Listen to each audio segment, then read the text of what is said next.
Hi friends, Bengali study Bangla পড়ুন চ্যানেলে আপনাদের সকলকে স্বাগত।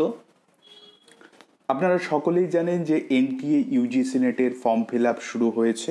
প্রায় অনেক দিন হলো, 1 তারিখ থেকে শুরু হয়েছে। আমরা যখন ফর্ম ফিল আপ শুরু হয় সেই সংক্রান্ত নোটিফিকেশন আপনাদের সামনে ভিডিও নিয়ে চলে এসেছিলাম। তো এই ফর্ম ফিল আপ নিয়ে নানা রকমের সমস্যা দেখা দিচ্ছে, তা সিগনেচার নিয়েই হোক, ফটো নিয়েই হোক, কিভাবে পরীক্ষা হবে, কোথায় পরীক্ষার সেন্টার পড়বে,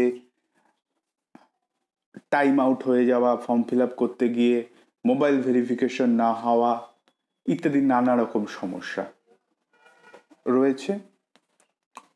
তো এবং তার জন্য বিভিন্ন বন্ধুরা বিভিন্ন রকমভাবে দুশ্চিন্তাগ্রস্ত।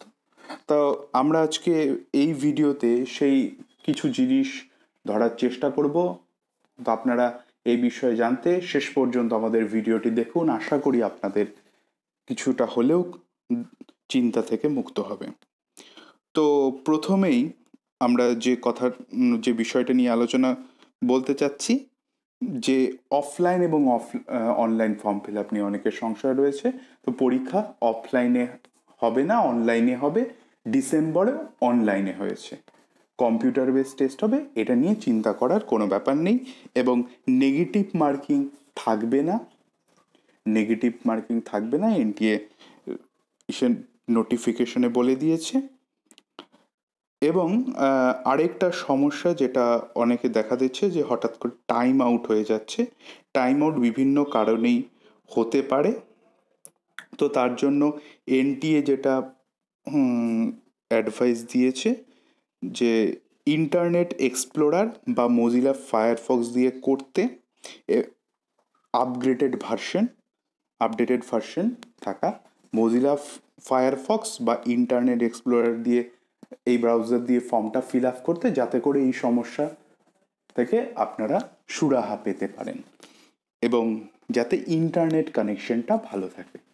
তো আশা করি আপনারা এই কথাটি মাথায় রাখবেন, এবং যাদের সমস্যা হচ্ছে এটা করলে আশা করা যায় হয়তো আর সমস্যা হবে না। এরপর আমরা যে বিষয়টা নিয়ে কথা বলবো সেটি হচ্ছে ফটোগ্রাফ নিয়ে সমস্যা অল্প বিস্তর সবারই হচ্ছে।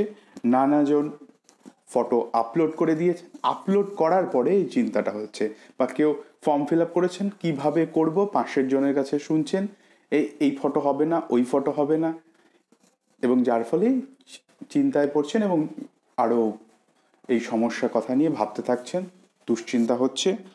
তো ফটোগ্রাফ নিয়ে যে কথাটা বলে রাখা দরকার, যে ফটোগ্রাফের নোটিফিকেশনে যে প্রথমে ছিল যে ছবির নিচে নাম মেনশন করতে হবে এবং ফটো যেদিন তোলা সেই ডেটটা মেনশন করতে হবে।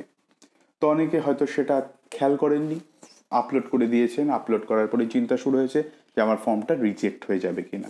এর জন্য ফর্ম রিজেক্ট হবে না, এনটিএর সাইটে দিয়ে দিয়েছে যে এর জন্য ফর্ম রিজেক্ট হবে না, এবং এটা ম্যান্ডেটরি না যে নাম এবং ডেট লেখা। তবে কেউ টুপি পরে বা গগলস পরে কিন্তু ছবি দেবেন না। যেই ছবি দিচ্ছেন তার টুপি পরে বা গগলস পরে দেবেন না। যারা রেগুলারলি চশমা পরেন তারা অবশ্যই চশমা পরেই দিন। পোলারয়েড বা কম্পিউটার জেনারেটেড ছবি কিন্তু চলবে না। যেই ক্যামেরাতে ছবি তোলার পরেই বেরিয়ে যায় সঙ্গে সঙ্গে প্রিন্ট, ওই পোলারয়েড বা কম্পিউটার জেনারেটেড ছবি চলবে না। আর ছবি হোয়াইট ব্যাকগ্রাউন্ড থাকা পাসপোর্ট ছবির কথা বলেছে, এবং যার সাইজ হবে 10 থেকে 200 কেবির মধ্যে। তো চিন্তা করার কোনো বিষয় নেই, 10 থেকে 200 কেবির মধ্যে সাইজ করে ছবি আপলোড করলেই হলো, হোয়াইট ব্যাকগ্রাউন্ড থাকলেই হলো। নাম মেনশন করার ছবির নিচে কোনো দরকার নেই, বা ডেট লেখার দরকার নেই। যদি কেউ করে থাকেন ভালো কথা, না হলেও কোনো অসুবিধা নেই। যদি কেউ নাম বা ডেট দিয়ে ছবি আপলোড করেছেন তো খুব ভালো কথা, না দিলেও কোনো চিন্তা করার বিষয় নেই। এরপরে যে জিনিসটা নিয়ে আমরা কথা বলবো সেটা হচ্ছে সিগনেচার। অনেকেরই সিগনেচার নিয়ে সমস্যা, খেয়াল করেননি, কালোর জায়গায় নীল কালি দিয়ে সিগনেচার করে আপলোড করে দিয়েছেন। তারপর এই পাশের বন্ধুর থেকে হয়তো শুনেছেন যে কালো ব্ল্যাক পেন দিয়ে করতে হতো, কালো কালির সিগনেচার দরকার ছিল, তারপরেই শুরু হয়েছে টেনশন। তো এই ধরনের কোনো চিন্তার দরকার নেই, ব্লু সিগনেচারে দিয়ে করলেও হবে। ব্লু সিগনেচার দিয়ে যদি করা হয়ে থাকে তো ফটো ফর্ম রিজেক্ট হবে না। তো এই ফটো এবং সিগনেচার সংক্রান্ত আপনাদের যে সমস্যা, আশা করি হয়তো সমাধান হবে। আর